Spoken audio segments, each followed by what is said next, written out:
Hi guys, let's see how to move rows and columns in Google Sheets. So let's say you want to move this date column after this month name column.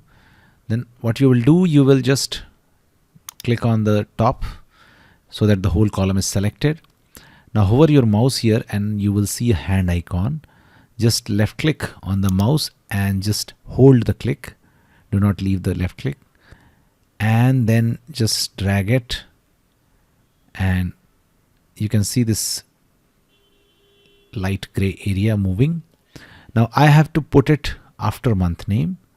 So what I will do, I will drag it till we see this dark gray line adjacent to month name, and if I will hold my if I will leave the mouse, it will be placed there after month name. Yes. Okay, let's say I want to shift the date before country. So I will just left click and drag and move it until I see this dark gray line before country, and when I will leave it, this date will be placed before country.